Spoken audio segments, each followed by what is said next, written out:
ya mbere twagize guhera 1994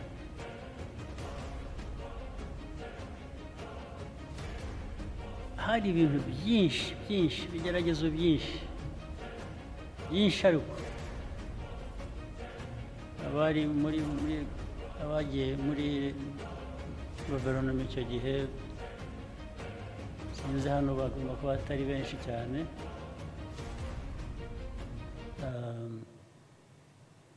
ariko barabizi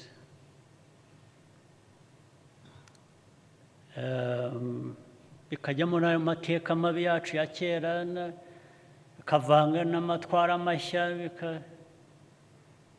twasaga mbese twari nko gukirana n'indi uri hasi n'indi uri hejuru tukigaragura mu kabineti guhera kuri perezida icyo gihe kugera kuri minisitiri uwo ari we wese ndibuka rimwe hari inshuro nyinshi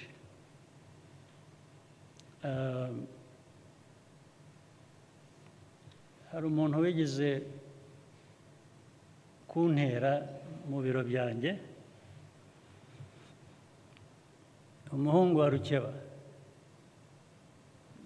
muramuzi cyangwa muramwumva arantera mu ofisi yanjye baraza barambwira ngo umuhungu wa Rukeba wari perezida wa runari cyangwa se wari muri runari sinzi niba ari perezida cyangwa yari ugomba kumubona rwose ntimumuzane kandi nta ntambara nshaka na Rukeba nimumwihutishe mumuzane intambara zo mfite zirahagije ntabwo nshaka kongeraho iya Rukeba baramuzana ajya hangera mu mateka arangije arambwira atari ati izi ngabo zawe uyobora atuzi ko ari izanjye ntabyo narinze ati ni ingabo zanjye noneho ajya mu mateka ya runara ajya mu shyirahamwe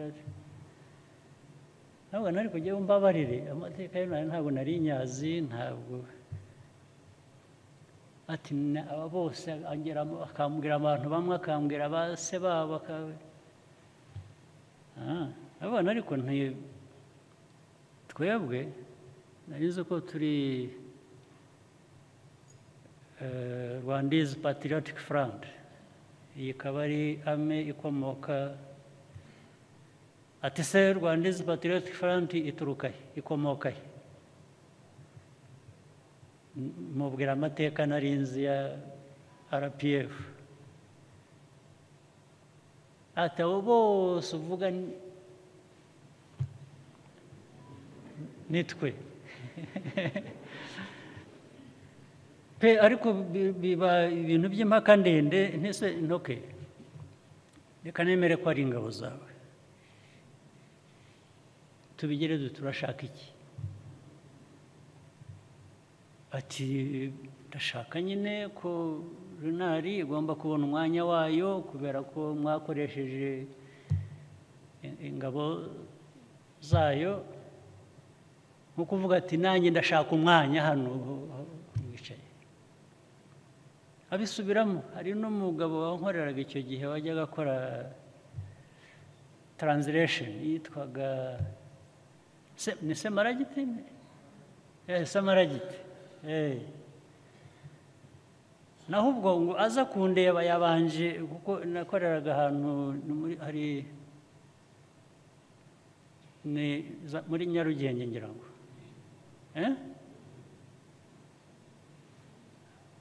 so ndi hejuru ku floor yo hejuru uwo Semaragiti aravuga ati ni ikimenyimenyi ati abantu bamwe bagukorera bose ati ni unari n'abantu banjye nkande ati utwa Semaragiti ugukorera hano ati rero Semaragiti nawe ni boss wanjye buriya uri bosi wanjye samaragiti ariko ngeze aho ndamubwira nti reka nkorohereze urashaka iki amaze kumbwira ibyo ngibyo ndamubwira nti rero yewe niteguye kuguha ingabo zawe ukazitwara aho ushaka ndamubwira nti banza uhere kuri samaragiti umutware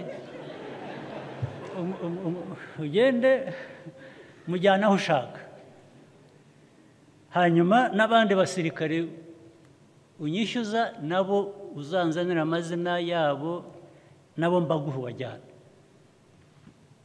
hari ikindi ushakaho ni nko kumbwira ati rega nawe ugomba kunyoboka ubwo byari intangiriro haza kuba ibindi birushijeho hanyuma ubwo mu nama mu kabineti abantu baza bagambanye sinabimenya n'iki ariko ninde wari uri mu kabineti icyo gihe waba ari hano kabineti ya mbere wari urimo na Karemera ngira ngo Karemera ari hano cyangwa ntawe nawe wari uri mu ya mbere ubwo barabyibuka baraza kunyongereraho ibyo ntaza kwibuka cyangwa ibyo ndi buvuge ku buryo butariho hanyuma tugeze mu kabineti naho abantu bagiye hari conspiracy inama abantu babanje kubishyira ku murongo ibyo biri bugende ubwo perezida yarabaga twicaye Bizimungu icyo gihe hagati iruhande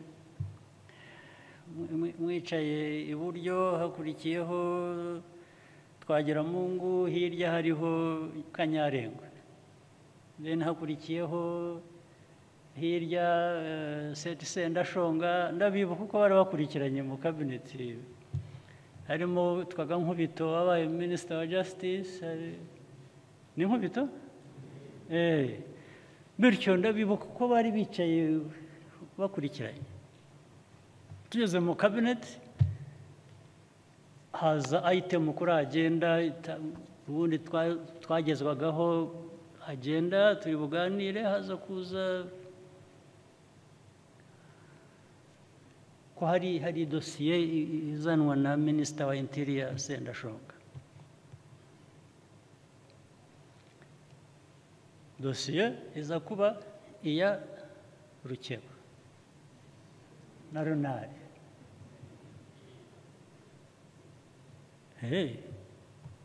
ngenda bihorera kuko yari yangezeho namubwiye ibyo namubwiye ndicecekera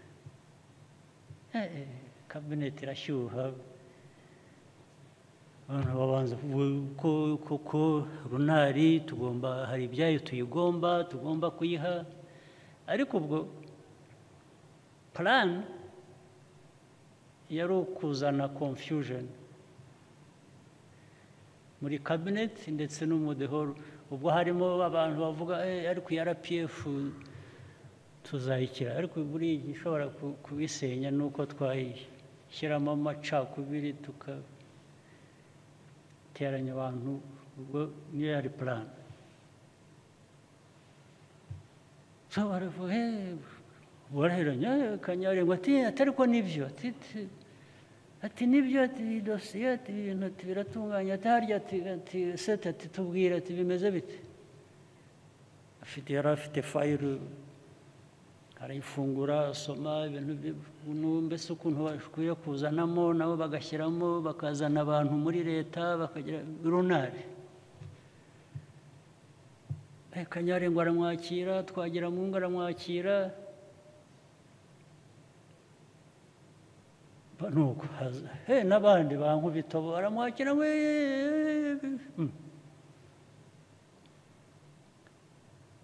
hanyuma hari abahanyanyaje bagerageza kugira ibyo bavuga barakubitwa kweri ngira ngo hari ibihozagara leta sinzi byavuze baramwakira barakubita batereka ceceka hakurikiraho Karemera barahonda sinzi abandi bagize vuba batari ko ibi bintu muzanye iki gihe batereka reka ubwo Bizimungu arashecetse perezida byatinze mbaza perezida ariko perezida uravuga iki intambara ziri hano mu cabinet abantu bahererekanya wowe urabitekereza ute ati nanjye nuko mbibona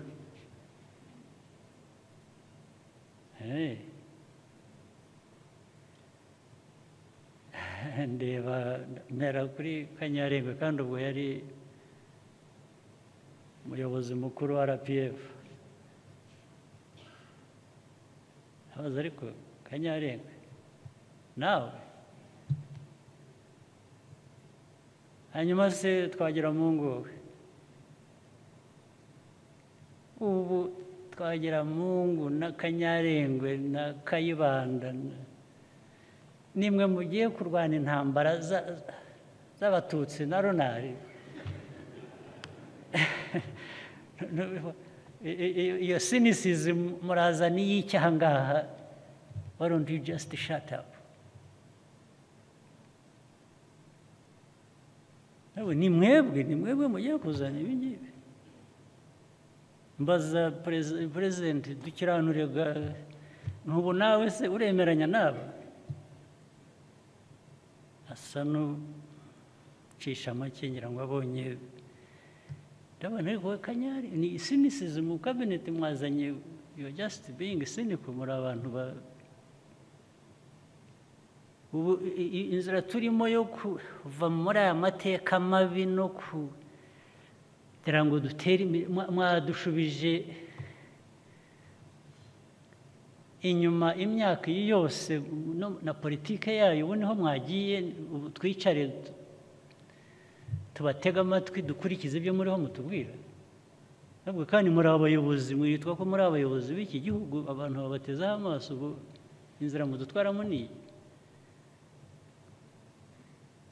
ubwo ariko bigeze aho ndababwira nti rero ubundi nta kibazo ngera cya to respect people I respect myself I respect people ndabona ariko ubu ngiye gukora ibintu bimwe bitasounding respectful kuko hari perezida yicaye hano abandi bayobozi bakuru mwicaye hano kabineti mwaho mwayigize ubusa mwadusaye muri politiki n'abantu yewe ntabwo nakwemera ko amaraso yamenetse y'abantu barwanye turahamba bishwe muri mateka mabi ntituranabamenya abanyarwanda barashize n'abarwanaga nabo abenshi babiguyemo twe turi aha ngaha twasagutse ku mahirwe tugiye kwicara aha mujye aho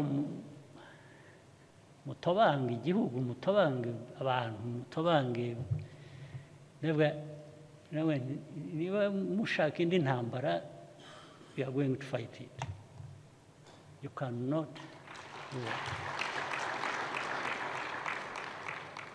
it nababwira nisi ndababwira kuko yewe nari vice president icyo gihe nari umukuru w'ingabo nayo nkwiye no kuba nceceka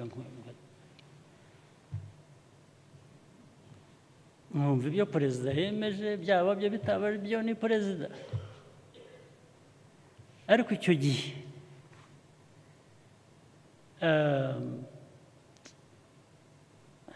kubera investment of flesh and blood and I cannot icyo gihe ntabwo hari abantu baba shy bagira bate when it comes to certain things there is no being shy nta soni ngo birangirira aho so ndababwira forget about it ariko urabona icyo navugaga ko cyo kugeraho sounding uba nkaho utubaha abantu cyangwa n'abakuru bakurenze icyo navugaga nuko nababwiye ngo ntibishoboka kandi ubwo ndabivuga ndi vice president hari perezida ubundi bigaragara ko ngomba kuba ntarubashye inama cyangwa wari unyoboye icyo gihe ariko kubera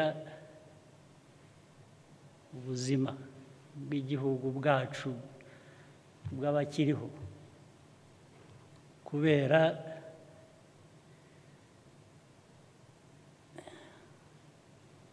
ikibi cyagombaga guhinduka aho ngaho nta kundi byagomba kugenda na nyuma yaho bindi byinshi nabwo niba bibuka ubwo maze iminsi ndara amajoro ngenda igihugu cyose nza kuva Karongi Kibuye muri 1996 1995 ubwo twagiraga inama hariya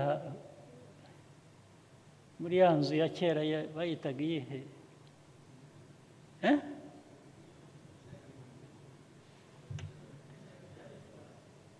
ahantu hari jari club ariko imbere yaho hari iki Yeruye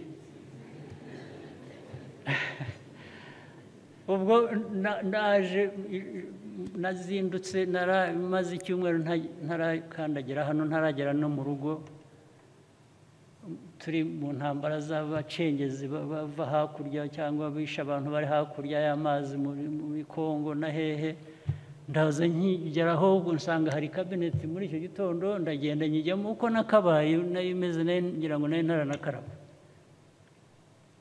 nkimara kwicara ubwo cabinet irahuzuye abantu batangira gucana amarenga bakagira batya bakavuga seti ndashonga atariko arabanza aravuga ngo twagira mungu wabajije Sendashonga ngo natubwire amakuru mu gihugu ko hameze Sendashonga arabivuga arangije avuga noneho aho mvuye ngira ngo niho hari ni waba hari nabaga za Kibuye aratangira ati ingabo za Kagame ingabo za RPF zamaze abantu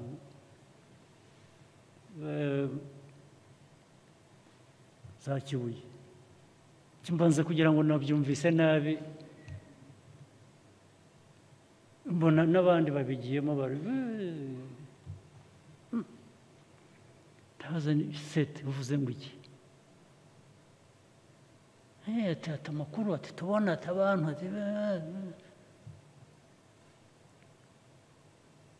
naho ubwo ndiyo hari nahuye n'abaturage mvuga discours nza kuvuga n'abantu bari hakurya muri Kongo babwira nti abahungiye muri Kongo hakurya mureba bamaze abantu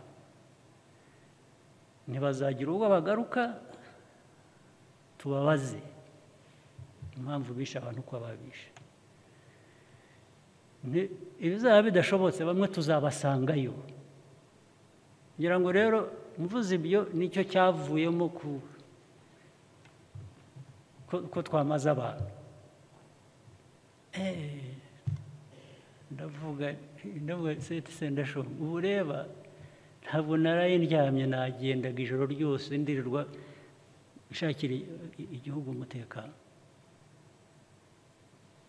ubu wampinduye umwicanyi nijye mwicanyi mwabuze abicanyi bugiye wampinduye umwicanyi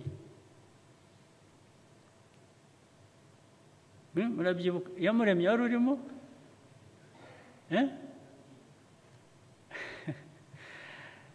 ndashonga nabaye umwicanyi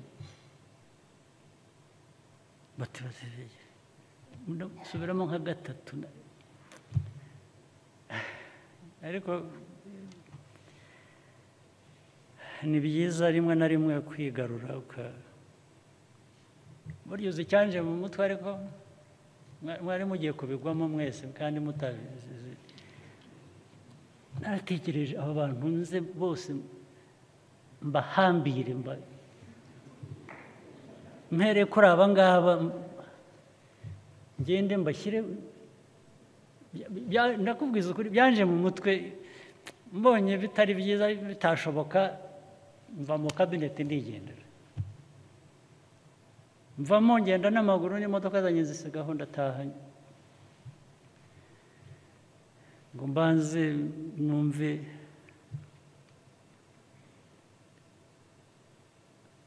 ariko ubwo bwose bagize ibyago kuko nari navuye aho nari maze iminsi nyine ngendeyo n'ivumbi n'iki maze nari nambaye na uniform nza mu kabineti imeze ngira ngo mbabwiye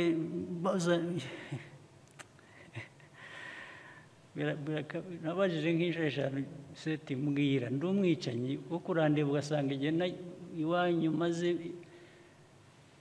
iminsi ndera ntaryama ntarya ntagira nagiye kwica abantu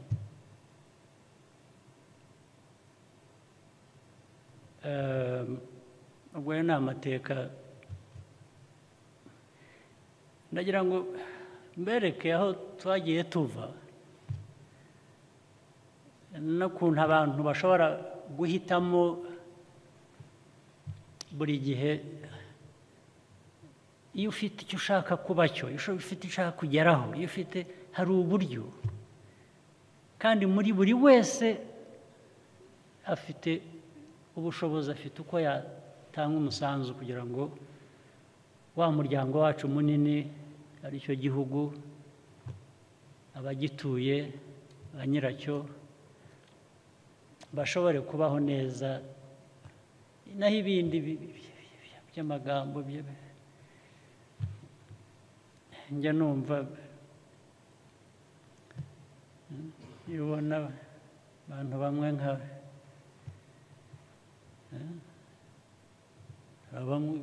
ariko ni byiza kureka aho tugeze icyo gihe wavuga utari ko bashobora kugira buryo ibintu ariko ubu aho tugeze nta cyatera umuntu uwo ari we wese ubwoba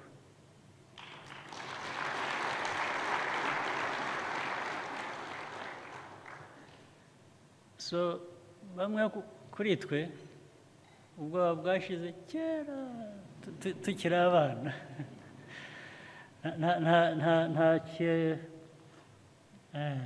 niyo mpamvu tubwirana n'abo bose mujya mubona bigira ibitangaza ntawe nzasanga ahandi ariko uwansanga hano twahabana ku bwacu noti kubwe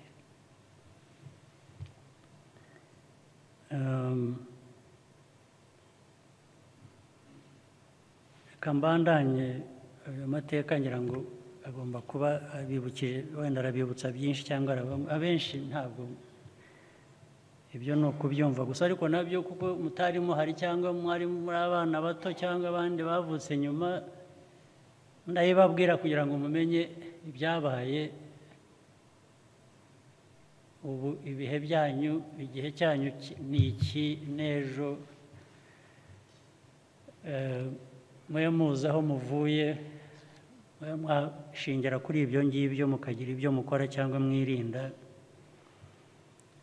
ariko noneho kuri imibereho y'abantu y'umuntu ku giti cye niho ngira ngo nahoze nsoma ibyo mwaganiriye ibyo mwanatubwiye hano ibintu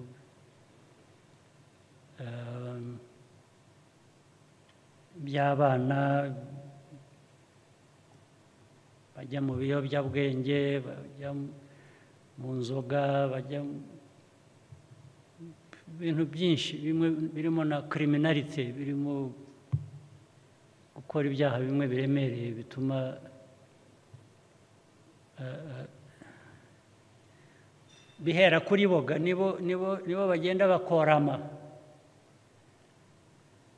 ariko noneho iyo boramye n'igihugu nacyo kibuko. Ntabwo dushaka rero ko hagira ugira ibyago nk'ibyo noneho ngo nabizane no ku gihugu nacyo kigira ibyago nk'ibyo. Ibyo rero ni uburere, umuco, indangagaciro. Buri muntu ku giti cye agomba kugira icyo abikoraho, agomba kwishakishamo uburyo n'ubushobozi. Buri muntu wese afite iyo nshingano, kandi kuri buri wese afite ubwo bushobozi. Hanyuma tugashaka uko dushyize hamwe bivamo ubushobozi bw'igihugu bwo guhangana n'ibibazo bihari, byaba ibyacu twihariye cyangwa se byaba bituruka hanze bidusanga hano iwacu.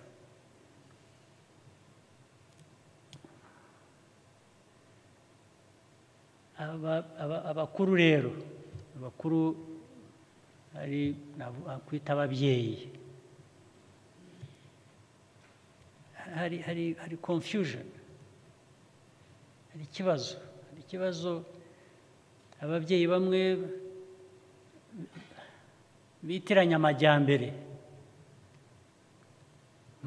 bakajya mu majyambere bikavuga ko urekera iyo buri wese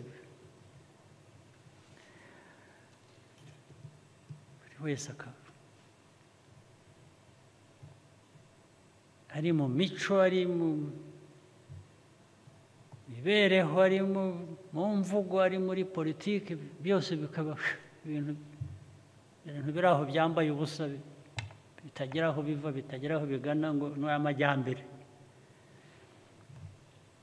Ibyo ni ukubeshya, ni ukwibeshya.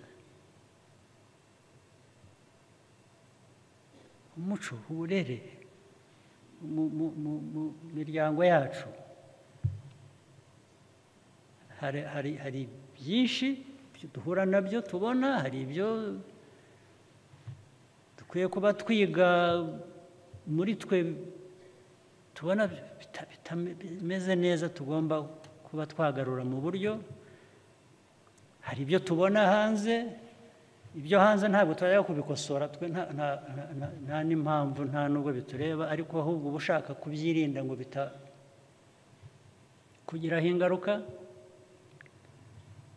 kugira ngo ibibi ubikumire, ibyiza ubyige, ubizane, byongere ku byawe byiza, ugere kure.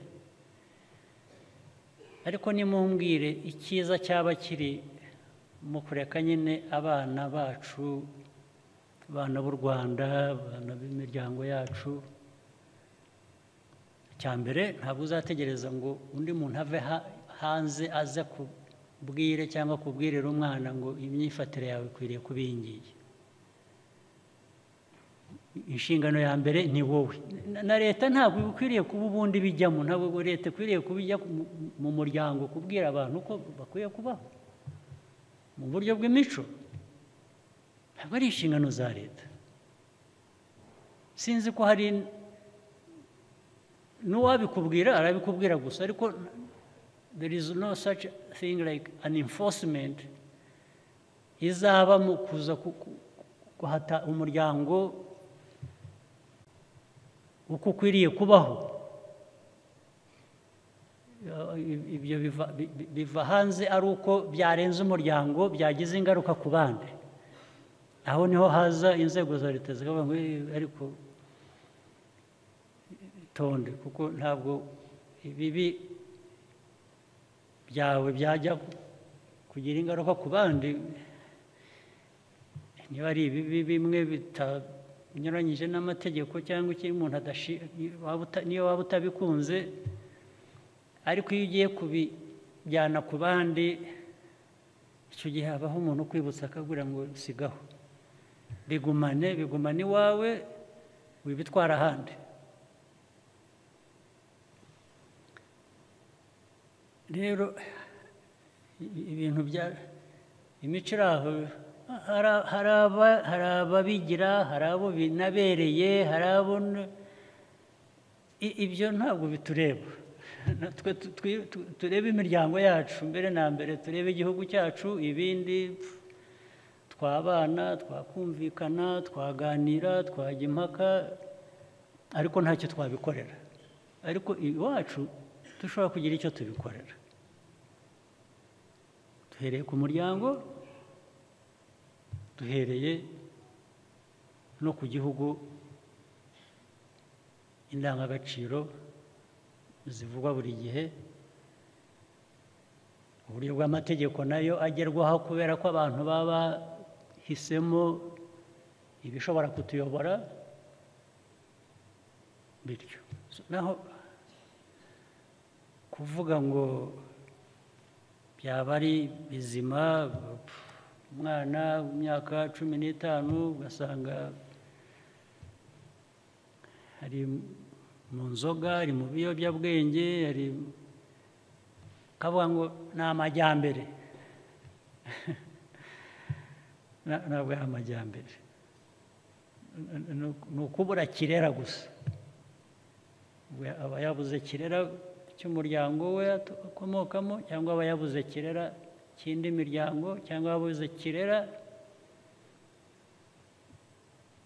cy'umuryango mugari w'igihugu cyacu. Nabwo twe ntiturema abantu, byaba umuryango, byaba igihugu, byaba abayobozi, nturema abantu, ariko tugerageza gukora ibishoboka by'abantu bashobora gukora. Nta nubwo tuzaca n'ibyo twita imico mibi, ntabwo tuzabica burundu, ariko nibura uragabanya kugira ngo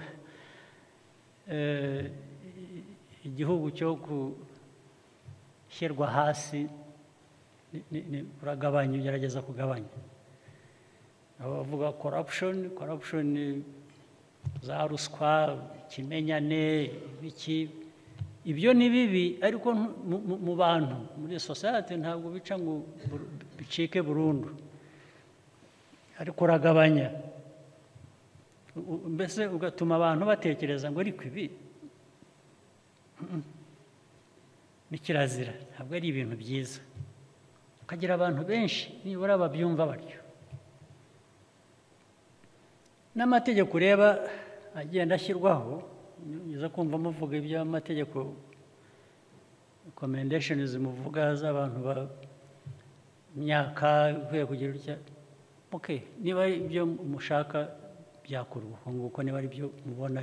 Ariko hari ikindi, aya mategeko ntabwo azafasha kurangiza icyo kibazo. Hari uburyo bubiri bufasha.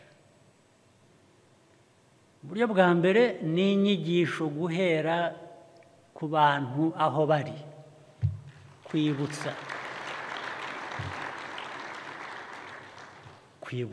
kubiganira, ndetse ingero z'icyo kibi zikavugwa zikagaragara rwose, bikajya hanze, ndetse ku buryo abantu wenda benshi bashobora kuvuga ngo ariko ibi ngibi ntitubishaka, ntabwo bikwiye kutubamo. Ibyo birafasha kugabanya ikibazo, kuko abantu benshi niyo babonye umuntu akora nyine ibyo batumvika, babona atari byiza, baravuga bati sigaho. Biragabanya.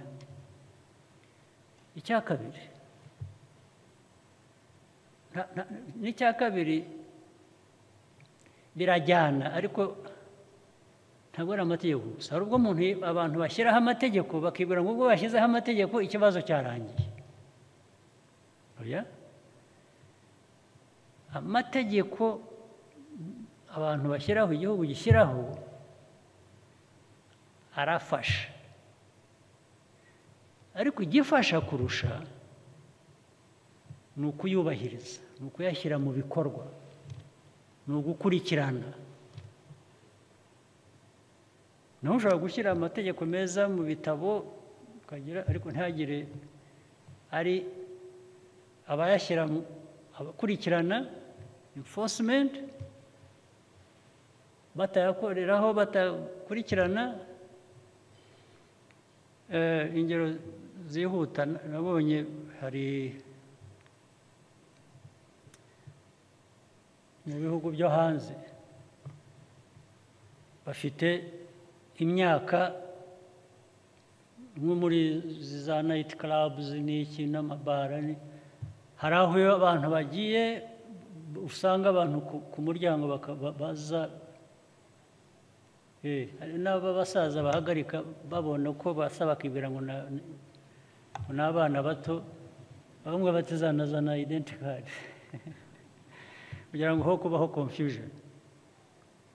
Barakora enforcement ndetse baba amategeko agakurikirana ku buryo basanga wemereye cyangwa uzwi ko wemerera abana ahantu hadakwiriye kuba bajya. Ubwo ni bya bihugu noneho bimwe bitubwira ko ari ibitangaza nyine rimwe rimwe tujya dukurikira twemera ibyo byose ibyo bakora, ariko barakurikirana. Bashobora no gufunga club cyangwa ibara cyangwa iki kubera ko bemereye umwana kwinjira aho ngaho akaba yanyoye n'inzoga, uwamuhaye inzoga akabyishyura. naho iyo bashyiraho amategeko gusa ngo abantu bazibwiriza kuyakurikiza ntacyo uzavanamo, ntabwo bikunda. So ni ukuyashyiraho ariko ni no gukurikirana. Reka mvuge ariko n'abato byo ni igitangaza, ariko n'abakuru sinzi niba bari hano. Hari ejo nsoma reports za buri munsi zose za polisi za hano mu mujyi n'ahandi. Hari report naraye nsomye ariko abapolisi nabo nari bamereye nabi. Bakoze report y'umuntu bafashe ni member wa parliament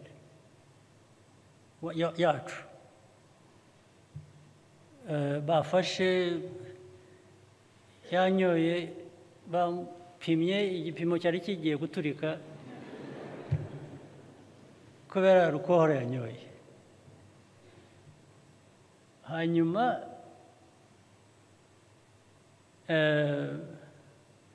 baza no gusanga muri record zabo ibyo bibaye ngo bamufashe nk'inshuro 5, ubu bwari ubwa 6. Ibi ngibi babona imodoka mu nzira igende kubita hirya kubita hino, amahirwe agira ngira ngo ntabwo arica umuntu, ariko niyo maherezo either azica cyangwa azica umuntu wundi. So hanyuma noneho ikibazo nagize, abapolisi ubwo muri izo report barabitanga gusa kanaka, baramuvuga amazina sinirwa musubiramo, ubwo muzabimenya ngo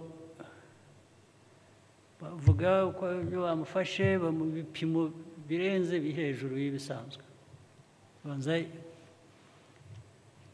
atari yazinyoye gusa yari yaguyemo. Hanyuma baravuga ngo ariko ngo members ba parliament ngo bafite immunity, ngo ubwo bamuretse aragendaga. Mbibonye mpamagara chief wa police ari hano, mbese muba mutumira murabatumira. Aha ndamutelefone, we chief wa police, umuntu ufite immunity ufatwa inshuro 5 6 umunsi se yishe umuntu, nabwo ni immunity. Ubu azica umuntu, azagonga umuntu amwice bibe immunity. Namwe mugomba kuba hari ukuntu mwakoze interpretation ya immunity nabi. Chief of Justice. I mean, Minister of Justice. Immunity bivuze iki? Nta budahangarwa. Niyo wasinze ntuhangarwa. Niyo waba wishe umuntu wasinze ntuhangarwa. Urahangarwa nawe. Dufashe numve kuko from a logical point of view niho nabarije ikibazo. Nabaje bafite ubudahangarwa. Okay? Bivuze iki? Biva he bigarukira he?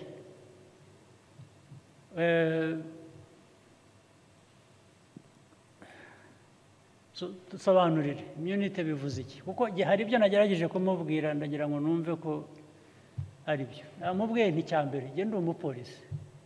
Nkoresheje amategeko ariko nkakoresha na logic. Niba afite ubudahangarwa icyo bivuze ntabwo mufata ngo mushyire muri prison muri icyo gihe. Ariko nticyambere niba bibaye inshuro 5 6 nabanza nkamwambura license.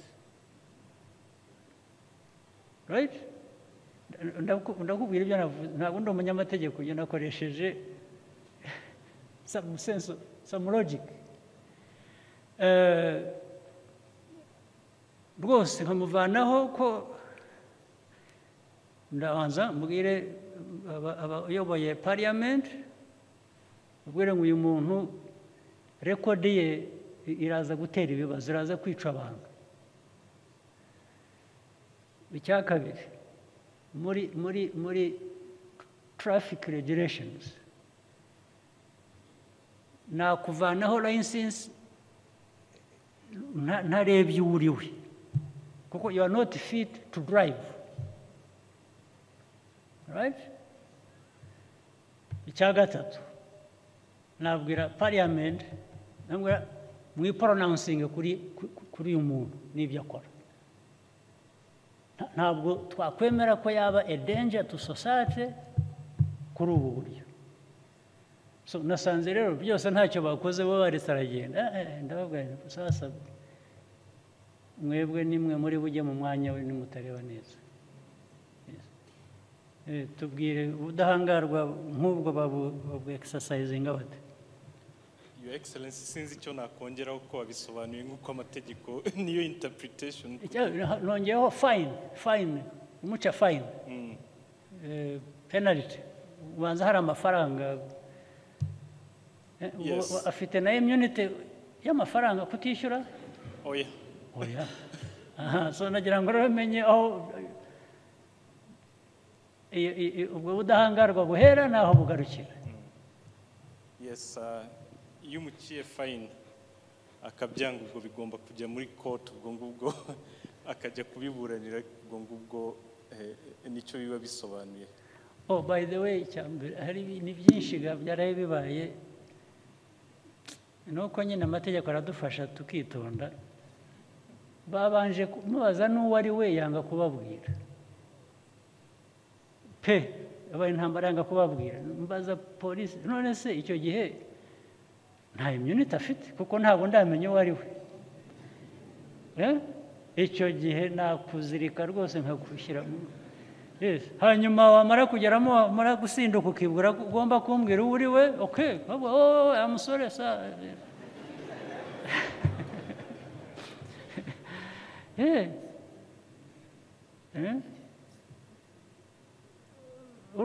so enforcement nayo irimo confusion. Niba utambwiye uri we ndagupfa gasoni k'ikizi. Actually niyo naba nkuzi ariko wanze kunyibwira I would pretend ko ntakuzi. Nkabanza nkageraho nkugeze ukabanza ukumva cyangwa zikabanza zikagushiramo. So ubwo in my policing world yagenda gute? Your Excellency, wabisobanuye ubanza ugakiza iyo danger y'umuntu wanyoye akarenza urugero ko ntabwo wamwemera ko akomeza kubera ngo afite ubudahangarwa ukanamubwira politely akava mu modoka kugira ngo adakomeza ataza guteza ibindi bibazo nk'ibyo mwavuze byo kwica abantu. Hanyuma biba byarabaye kenshi byari byose hari process yo kumuvanaho ubwo budahangarwa ukayikurikiza. Iyo parliament byanze ubwo nayo bifite ibibazo niyo umuntu amaze gufatwa gatanu bakaba bumva batamuvanaho ubudahangarwa kugira ngo akurikiranwe mu nkiko. So uko wari wabikemuye niko amategeko abikora. Yes, police chief ngo namubwiye ubwo ikibazo kindi rero ni iki cyanyu. Ubwo polisi yananiwe gukora ibyo yagiye gukora, ubwo bagiye gukora ibyo nababwiye. By the way, niyo byaba atari byo nakoresheje gusa baragenda bakora ibyo byaba bibiri byo byaba bitari byo barane bati ni president wadutumye. Kandi bakwiye kuba bakora akazi kabo bakwiye kuba banakumva bazi icyo bakora icyo ari cyo. Urumva rero ibi bintu imwicare urumva ibi bintu biraho ubwo n'umwana yabona iyo confusion nawe ayinyuramo nta ariko as a society nka unity club nk'ababyeyi nk'abamiryango kuki tutagerageza koroshya ubukana bw'ibi byaha cyangwa imico mibi cyangwa iki tugashaka uko tubigabanya tukaba sinzi niba hari abandi tuzi bameze neza muri ubwo buryo dushaka kwigana cyangwa dushaka gukurikira ntabwo mbizi ariko ngira ngo natwe dushobora kwihitiramo ibitubereye ibyo twumva ari byo tukabijyaho impaka tukabiganira ndetse tukiga no mu by'ahandi uko bagenza ibintu bimwe na bimwe ariko twe tureba ibyacu tureba iwacu tureba umuco wacu kugira ngo dushobore kugira imiryango idahungabanywa n'ubusa ntaho ahantu ibyaha bikwiriye guhabwa intebe ngo kandi iyo byabaye bityo no muri politiki bigeraho bikajyamo rero nicyo kibazo no mu mico yacu no mu niho haba corruption niho haba abayobozi aho kugira ngo bakorere abo bayobora babagezeho ibibagenewe bakorane nabo babagira inama ugasanga ahubwo ibikwiye kuba bijya mu baturage abayobozi baratwara igice kimwe bakakirundaho ikindi bakabasaranganya abo baturage nuko bakaviramo aho niko bigenda bihererekana gutyo. Unity Club rero cyabereyeho ngira ngo nicyo ni ukudufasha kudushyira hamwe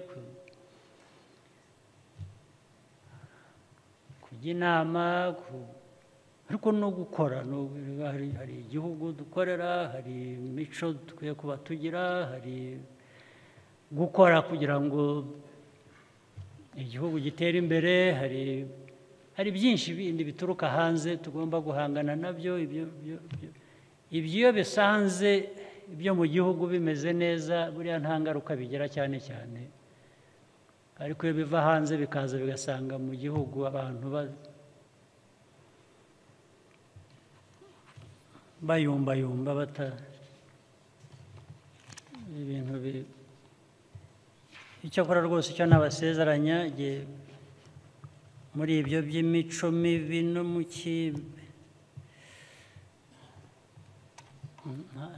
ntabwo numvikana nabyo ntabwo dukwiriye kumvikana nabyo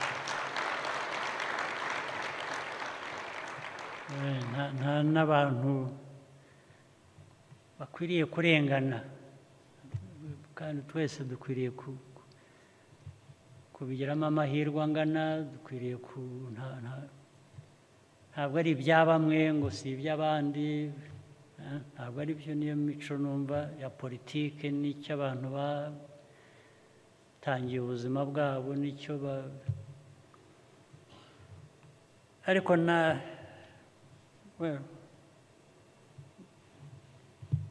ngira ngo natinze, reka ngabanye amagambo, ariko nimwe mwanyihamagariye.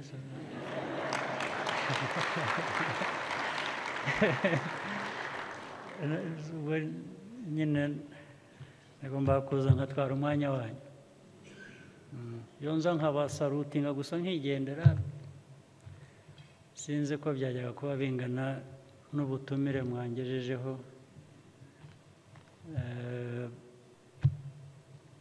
Dukomeze rero umuryango wacu wa Unity Club, dukomeze imiryango yacu, imico yacu, abana bacu tugerageze kubarera uko bikwiye,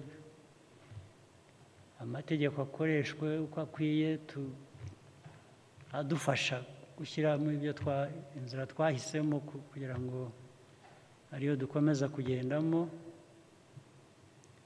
Ibindi sinzi niba nzabona umwanya wo kongera kuganira namwe, nagira ngo turagenda dusoza umwaka, nagira ngo mbifurize ibyiza byose mu gusoza umwaka tugiye kurangiza.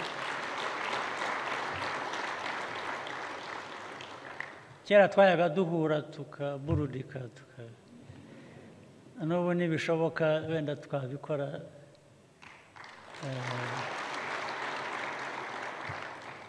Ntimuzanyibagirwe, imyaka ntabwo irarenga, turacyashobora kwidagadura hamwe. Mugire amahoro y'Imana.